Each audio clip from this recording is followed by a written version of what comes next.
met you in the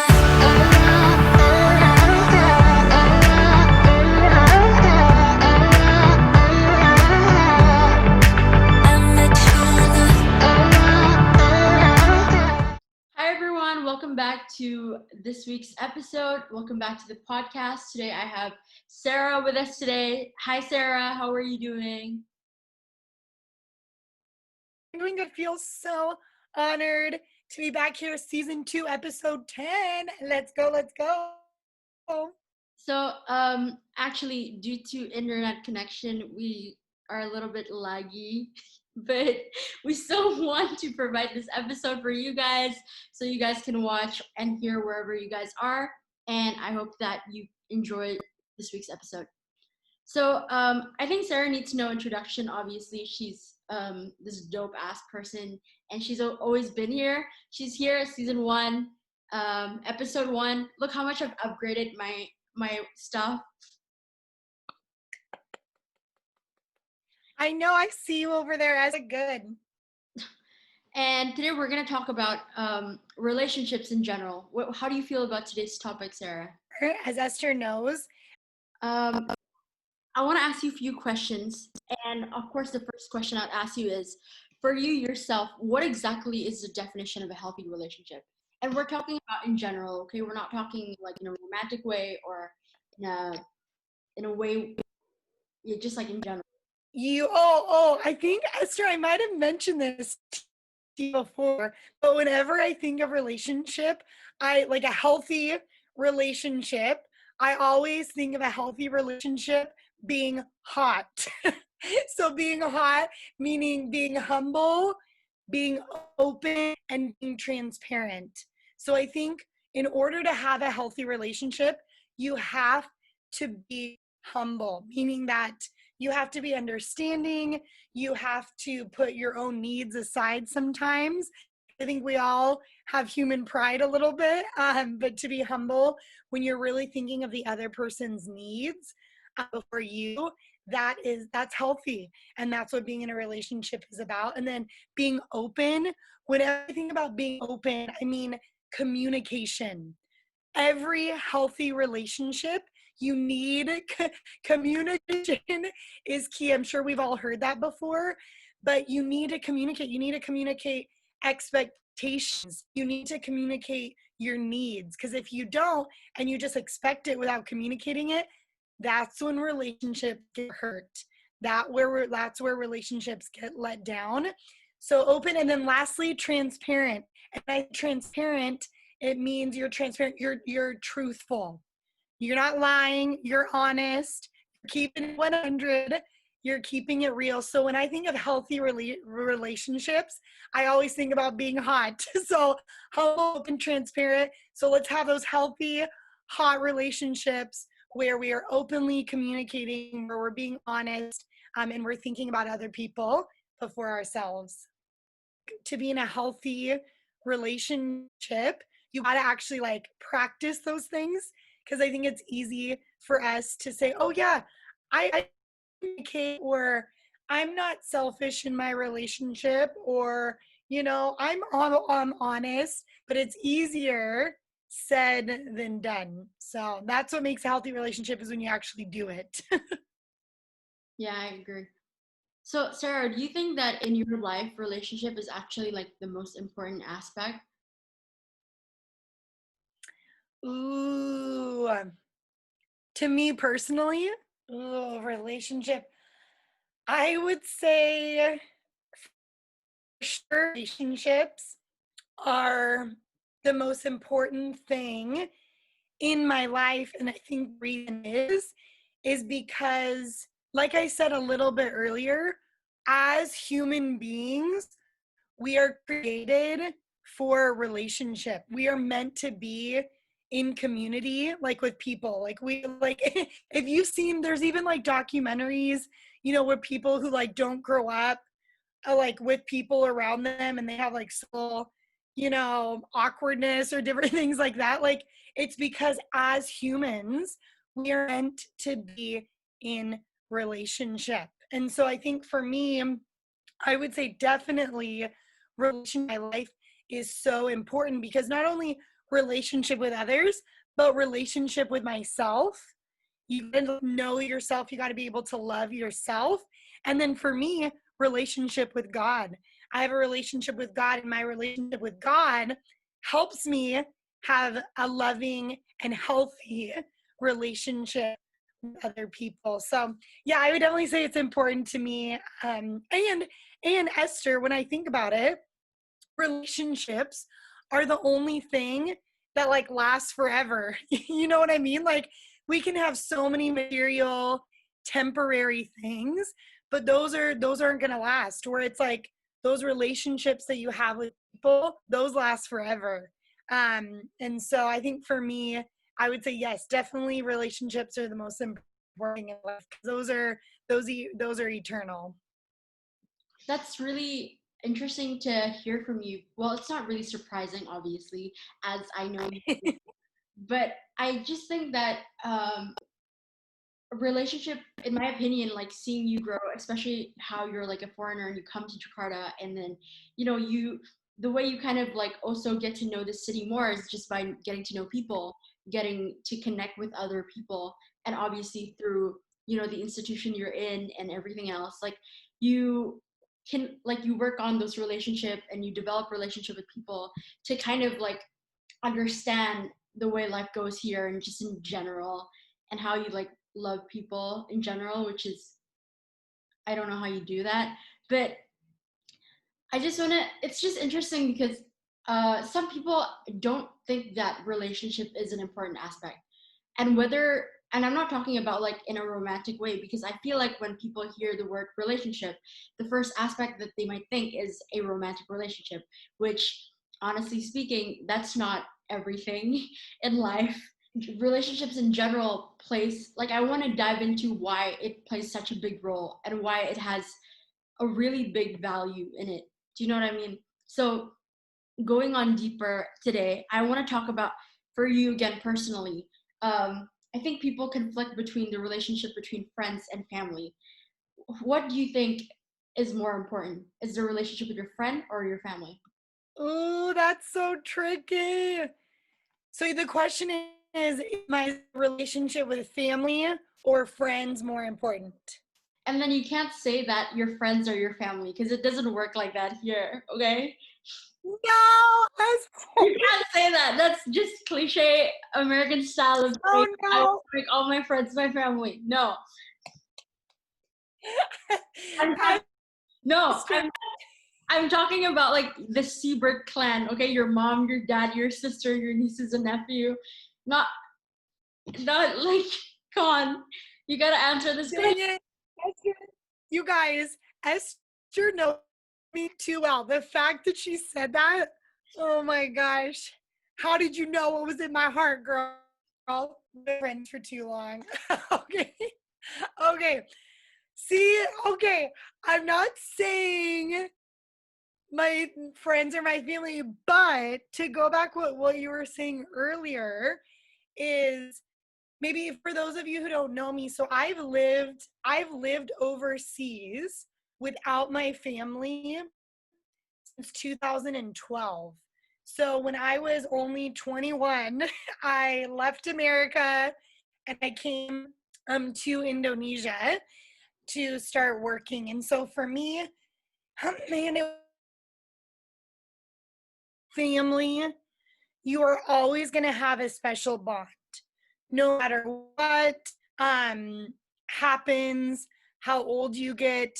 Family, you're always going to know that they're there for you. So I think that's the beauty of family, is that no matter what happens, you know that they're always going to have your back. I know even like best friends say that, but we all know Kylie Jenner. I'm just kidding, shows her family, right? Like always having each other back.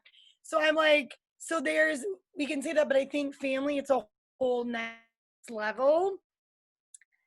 But then I don't know, but like for me, I would say I don't know what I would have done these past years if it wasn't for friends, because friends are the people that have been around me day to day. I love my mom and dad. I love my siblings, but we're meant to go out, right? We're meant to go out to the world and have our different lives, and that's not a bad thing. So for me, both. both both in different ways, because family always has your back. Friends are the ones that are with you every single day. So like they serve, like, how I could say it this way, Esther. Serve different purposes. They serve different purposes. Sarah, what's your sister's name? Her name is Aubrey, right? Your sister's name? Yeah, Aubrey and Jamie. Aubrey, next time you hear this podcast, don't let her come back to the United States. She chooses friends over family. Both are important in different ways. I can't with all your reasonings. So, Sarah, like, I think it's interesting to hear from your perspective, because obviously, I think when I hear you talk, I see it as like a Westerner perspective in a way. So, for you personally, do you think that the perspective of maybe having friends as your family is just recently normalized, or do you think like that thing has been there since like a long time ago and people just don't know that it's like that? No, I definitely think it, because as things develop, as perspectives develop, as technology in the day, literally all you had was your family, you know, the pioneers, or back in the day, like it was very strong family units. But as things have developed, as people have felt more freedom, I think friends becoming family has definitely developed over time. Yeah. And I think the interesting thing is maybe for some people they still try to understand the concept, but for us, I guess, I think it's already encultured within us, and like we already know that in a way. So, Sarah, as you know, because of the global pandemic, the coronavirus, we're forced to stay at home with our family and our loved ones, and your mom, dad, and siblings and stuff like that. So, for the people who are not used to spending time with family, what are some advice you would give them to stay strong and kind of build that relationship again? Mm, that is a great question, because I think it's something that we've all like struggled in during the pandemic, is like we're around our parents or our relatives or roommates or whoever you've been quarantining with.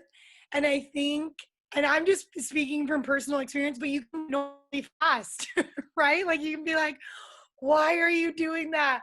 Or this or that. And we just get annoyed with people that we are staying with because it's extreme.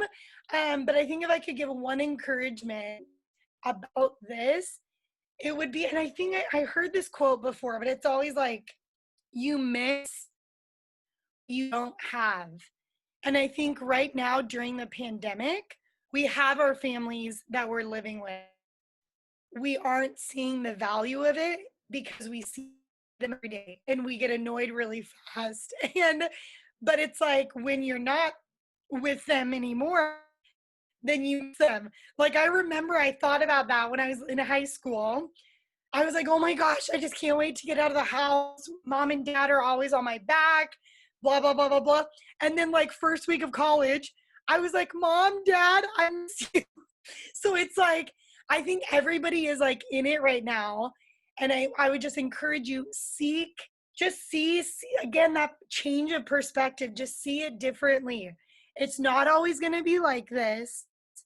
Share the moments you have with your family or the people that you are with right now, because as we know, with corona, things can happen in an instant. So cherish this time, because you never know, you always miss what you don't have. So that would be my encouragement.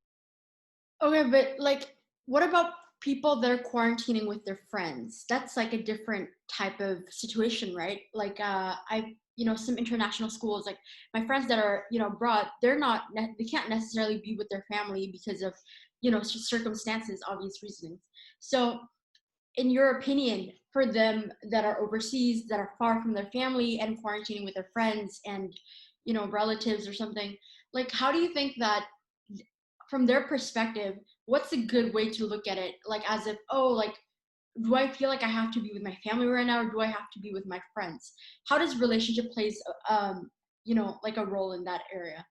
Mm, that's a great switch, Esther. I'm telling you, Esther puts on the best podcast series, everything, all of the above video. Because I think, Esther, you you think about those questions that will help people in their day-to-day life. And I think it's everyone's going through this. So exactly, whether you're with your family, your friends, I hope that you can grab something from this. And so I would say for the people that are with their friends right now, number one, don't feel guilty.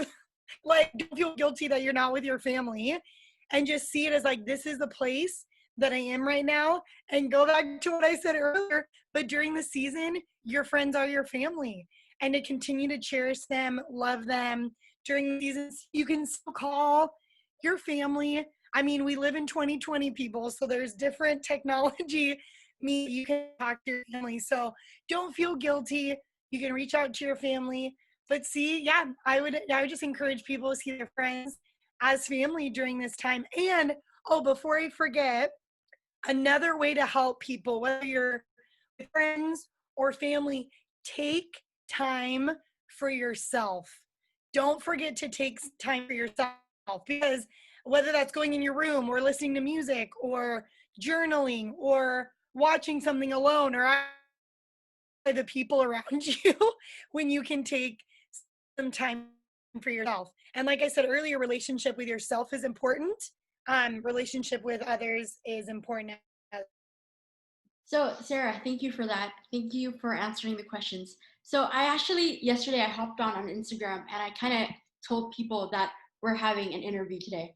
And I actually opened some slots for questions. And maybe you can help them answer their question if you want to. Ooh, exciting. I love it. I love it. I love it. Okay, so the first question is how to form a healthy relationship. I think it's just a general question. What do you How think? to work, how to work on a healthy relationship. It says form, but I'm sure she means more. Okay. I mean, Esther, honestly, I would go back to what we started this with. I think I would tell that person, I to have and for a healthy relationship, they need to be humble. They need to be thinking about that other person. They need to be open. They need to be communicating their wants, needs, their expectations, and they need to be transparent. They need to be truthful. So I would say start with being hot to have that healthy relationship. Okay, so the second question is actually from a person that I quite know, and I'm not sure in what aspect they're asking, but they said, do you think that silence is a response? This is really good. Ooh, the silent treatment. Oh, this is real. This is real. Okay, so when it gets to silent treatment or silence of the response, it depends on what is the reasoning for the silence. Because remember, the first thing I said about having a healthy relationship is humility, humble. So if you're doing it just to be a butthole and you're just like, I don't think that's probably the healthiest way. But if you're like, I'm gonna cut this person out, I'm gonna say crappy things to this person, and it's just gonna hurt them. I just need to quit now, and I need to walk away from the situation. Totally an okay response.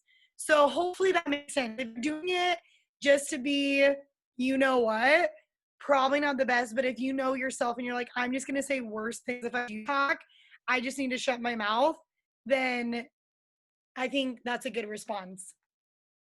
Okay, this is the last one, which I actually find it so interesting. So you know how we talked about relationships just now, and a lot of relationship in the 21st century, millennials relationship, some of them are kind of weird and odd because I think nowadays people tend to assume more things about other people. Like they just it's like it's a relationship that's built on assumptions, right? So the question is saying, I don't know where the direction is going, but it says, so if the relationship is built on an assumption, how to get to know the, like, how do you understand what's there, but if you don't really, but you don't have the guts to talk to the person, something like that. I don't know how to explain it, but that's the question. I know, no, and I get the question, but I think you're setting yourself up for an unhealthy relationship if it's based on assumption. Because I think if you're just basing it's again, it's basing a relationship on expectation or assumption that you haven't communicated. So if you like that person isn't willing to talk with them on like confirm anything or just keep assuming, I definitely think you're just like setting yourself up for an unhealthy, because then you're always going to be assuming something if they're, and they're probably most likely not going to be it if you don't communicate that. So I would say I think you need to communicate. So I think if you go into a relationship, friendship, whatever that may look like, with an assumption, you gotta communicate it. Once you communicate, then I think it turns into a healthy relationship. But if you just leave it at assumptions, I don't think it's gonna go anywhere, to be honest. Like the thing with this question is, actually when I read it, I was like, oh, I want to say something about it. So actually, if you, both of us, like the way we started our relationship was slightly unexpected in a way. I wouldn't say it's unexpected. I mean, I wanted to be friends with you, and I think you knew that. So, but it's because, but it was because both of us were responsive, right? Like it wasn't like there was like any weird assumptions or anything. Like it was, we talked about it. So what I wanted to say is that, first of all, I think communication is very important in terms of relationships, but in a way, like as an adult, so literal. Like they don't think that what's in front of them offers, like they would overthink the situation. Do you know what I mean? And that itself tends to ruin the relationship itself when it hasn't even gone anywhere, you know? So I think that having a relationship shouldn't be based on assumption. 100% shouldn't be based on assumption. But also, like, I don't know about you, okay, Sarah, but I actually learned this from you. One thing that I learned from you is that if you want to have a good relationship, is that you have to have the ear to listen and the heart to learn. That's the two things that I learned from you, you know, like just being your friend, I guess, or whatever we are. And I realized that having the ear to listen and the heart to learn, finding that kind of character in other people is extremely hard. You can't just pick people out of like somewhere and you're like, oh, let's just be friends. Like it doesn't work like that. It just doesn't work like that. And personally for me, that's the kind of value that I've been living with for a while now that like I've known you and like a lot of other people. So for you personally, what do you think is your, do you think it's important to have the heart to listen and the heart to learn and the ears to listen to other people, and do you expect that from other people too? I think that, and Esther, I love it because you beautifully put it about like the ear to listen and the heart to learn for healthy relationships. And I definitely think that's important because, again, going back to it, when you have a heart to learn, that's being humble. That's being like, I don't know it all, but I want to learn. And then the whole ears to listen, that's all about that, like being open to communicate, to listening, to speaking, to doing all of that. So I definitely agree that that fits into everything that we talked about for having a healthy relationship. You got to have that humility and the openness, the transparency, which goes into listening and learning. 100%. So proud. So proud. So again, like my question is like for you, do you also expect that for other people? Oh, for sure. For sure. So this is one thing that I actually wanted to share with all of you today too, is for me, when you're looking at healthy relationships, you need to look for those people. that exactly, have that hotness per se, or have that ear to listen or heart to learn. Because if people around you are not building you up, then they're breaking you down, basically. So you need to look for the people that are being your hype people. That's why I love Esther. Esther and I hype each other up. Like, you need those people that will build you up. And guess what? It's not always going to look like hype. Sometimes it's going to be challenging. Esther can admit sometimes I've challenged her to things, but it's for growing. It's for building. So I would encourage anyone out there, if you're looking to have a healthy relationships, recheck the people that you're surrounding yourself with. If they're not people that are building you up or listening to you or learning, vice versa, not being the relationships that you're surrounding yourself with. Okay, Sarah. So kind of to close today's podcast, I just wanted to ask you just a little bit more. I know that like for you personally, like you have a lot of people that you're close with. I'll say like your inner circle. Like everybody has an inner circle, right? So for you personally, when you, I'm not gonna say choose because I feel like that's kind of a little bit rude in a way. But when you start identifying your inner circle in a way, like did you identify your inner circle because those people bring value to your life? Do they add value to your life, or how is it that you um, start noticing like, oh, for example, Pastor Janae and Pastor Alex, oh, like they're both your inner circle. How do you identify those people in your life that, oh, that's my inner circle? For people who, maybe hasn't found their inner circle for them. Ooh, such a good question. I love it. And to go off of it, as it's not a bad thing to have an inner circle. So it's not like you're like playing favorites or doing that. It's just people, and even people say like, Sarah, you have so many best friends. What should I do? But I try exactly to have a limited circle of people that I trust. And trust is a big word here. Like, when we talk about transparency, and I think for me, when I was looking at my inner circle and the people that wanted to be part of my gang, I found people that I could trust. I found people that when I told them things, it didn't get out a week later to 15 other people, that I could be open with, that I be transparent with, and that were humble. That's one thing that I love about Pastor Alex and Pastor Janae, is they have this humility to love me, but also to call me out. And remember what I said earlier, building you up, it's not always going to be hype. It's people that will come around you and have those hard conversations and say, hey, is that really the best thing you want to do right now, Sarah? Is that just asking questions? For me, it's so important to have people in your life that's going to call you out. That's why I love Justin Bieber. He always makes it on my on my life stories. But Justin Bieber, he said that I think in one of his interviews. He's like, I had to get rid of some people, and I just needed people that I could trust. And people that could call me out when I was being or whatever. Like, we need people like that. And I think that's the beauty of having those healthy relationships, people that are building you up. The thing is, I feel like Sarah, you know how people nowadays, they have kind of like a like please don't leave kind of attitude. I feel like nowadays it's not your loss to lose a couple friends. I mean, if people are not meant to be in your life, you don't need to force anything for them to be in your life, right? Do you know what I mean? Like, what kind of energy is that? It's 2020. We got to switch up the 100%.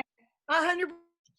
I'm not saying that like you can't love everyone. Like, there's a difference between like loving people and having a relationship with people.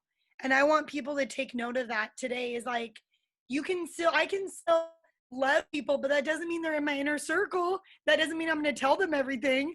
That doesn't mean I'm going to trust them to tell me things. But it also doesn't mean that I'm like, sorry, I can't trust you.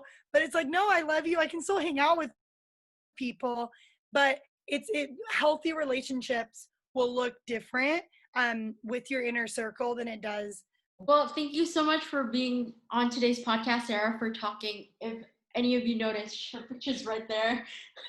I know, I noticed. I love it. Perfect for our relationship episode. No, and Esther, again, I want to give you a shout out.